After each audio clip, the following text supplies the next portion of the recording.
When you're done carving your plate, you're gonna bring it up to me and I'm gonna do a test print for you. The test print is just for you to see what your block is gonna look like when it's printed. The kind of ink that I'm using on the test print is not printmaking ink, it's just regular stamp ink. This print will not count as one of your prints. Again, it's just a test print for you to see what your block will look like and if you need to carve out anything more before you start printing. Once your test print is complete, you are going to create your watercolor background. Remember, one of the prints that you're going to be doing is going to have watercolor showing through underneath the black ink. So the first thing that you need to do is take one of your pieces from your folder and you're going to place your test print on top of the piece of paper with the carbon paper in between, just like how you made your rough draft. You want to trace around the square, the border of your print, and just the basic outlines of your building and maybe the sky or the ground. You are not drawing every single detail. Once you've traced the border and your basic details, you're gonna need to get a set of watercolors, water, and a few paper towels and a paintbrush. Start by wetting the colors that you want to use in your watercolor background. You are going to need to paint everything that is inside the square, but leave the border white. Please use at least 4 colors in your watercolor background. 4 colors are required to show some contrast and to make your picture more interesting to look at. So as you can see, I am painting my building a few different colors, I'm painting the sky a few different colors, and then I'm painting the ground a different color. Everything in the square is painted, but again, the border will stay white. Once you are done with your watercolor background, you're going to set that paper aside so it can dry. Then you're going to get out your printmaking kit. All the tools in your printmaking kit are needed to create your print. So you need to have your watercolor background completed, and then you need to have your printing block and your folder and your 2 remaining papers. The first color that we're going to print is black. So you're going to need to get printmaking ink from the back of the room, and you're gonna put just a small amount of printmaking black ink across the top, kind of like if you were putting toothpaste on top of a toothbrush, a small bead of that paint. Then you're gonna use your palette knife to evenly distribute it across, and notice how I'm using my brayer, and I'm rolling my brayer continuously until I get a nice thin, even layer of the ink on my plate. I don't want my ink to be goopy. I don't want it to get into all the areas that I carved out. I'm gonna place my block inside my registration frame.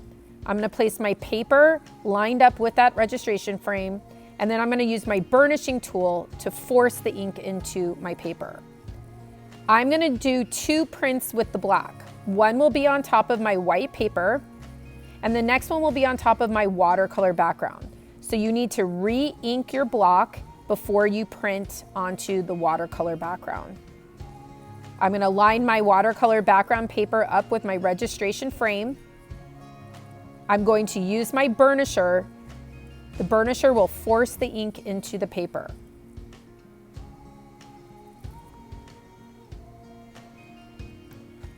And then I'm gonna print my black ink on top of my watercolor.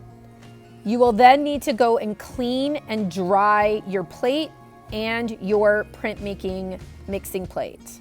Everything must be clean and dry before you switch colors. Now I'm gonna select 2 colors from the back. It can be any 2 colors you want, and I'm gonna put a small bead of each color about halfway across my mixing plate. I use my palette knife to spread the ink out evenly, and now I'm gonna use my brayer to get a nice thin, even layer of both of my colors across the brayer. Notice how it's a nice thin layer, and I mixed it until the 2 colors touched in the middle. Now I will evenly roll the ink out onto my plate, again making sure that I don't have too much ink where it's gonna flood the plate or get into all of my carved out areas. Place my plate inside my registration frame, and put my folder, I'm gonna print on the front of my folder, put my folder on top of my registration frame, open the folder, and then burnish.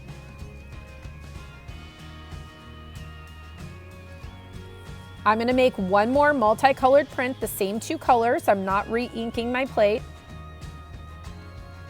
I'm gonna roll more ink, again, evenly distributed onto my plate, making sure I don't have too much ink to flood the image.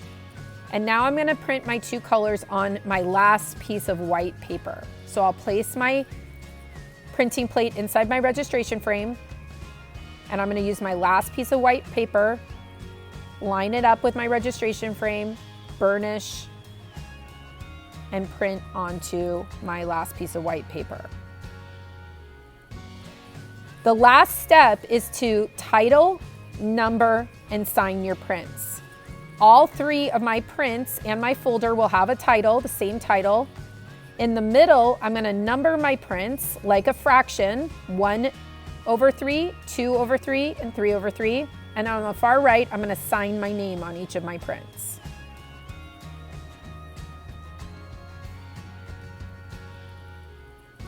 On the folder, I'm gonna put my title of my prints at the top, and I'm gonna sign my name at the bottom. So in the end, you will complete 3 prints on your white paper, and you will also print on your folder.